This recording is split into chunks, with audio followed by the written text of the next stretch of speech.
चमत्कार जैसा है। पकड़ में आ गया तो सारे रास्ते खुल जाते हैं। एक ही पल में क्रांति घटित हो सकती है। बहुत से मित्र मुझसे पूछते हैं क्या मैं ध्यान करता हूं। जो नहीं भी पूछते उनके मन में भी ये सवाल जरूर चलता होगा। अगर मैं ध्यान करता हूं तो कौन सा ध्यान करता हूं, या फिर पूछा जाता है कि कौन सा ध्यान करना चाहिए।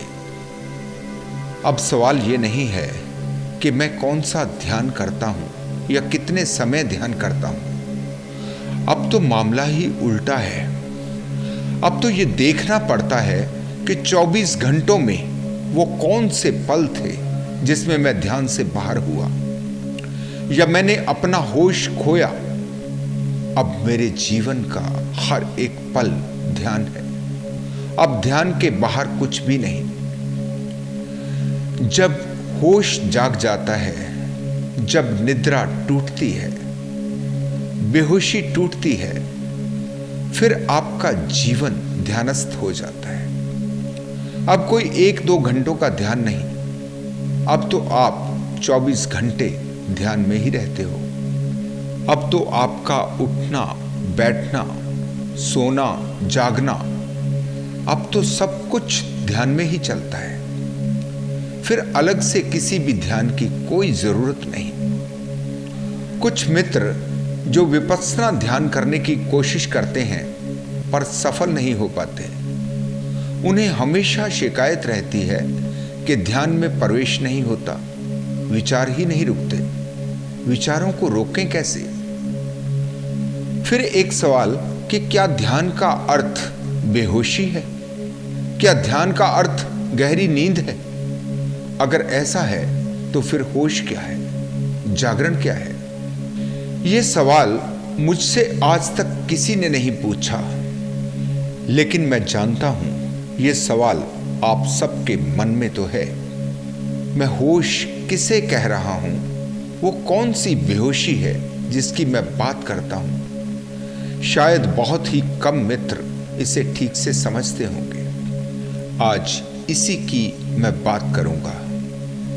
होश को जगाना और ध्यान में प्रवेश करना, इन दोनों का क्या संबंध है? फिर मेरी पिछली वीडियो जिसमें मैंने प्रेम की बात की, उसी प्रेम को परमात्मा के लिए कैसे उपयोग करना है, प्रेम का ध्यान के साथ क्या संबंध है, प्रेम ध्यान के पंख कैसे बन सकता है, ये सारी बातें आज मैं आपको समझाने की कोशिश करूंगा।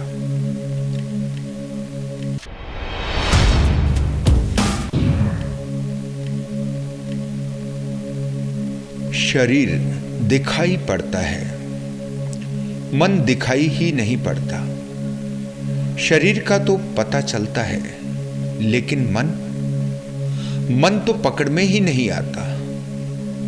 शरीर है बाहर बाहर, मन है भीतर भीतर।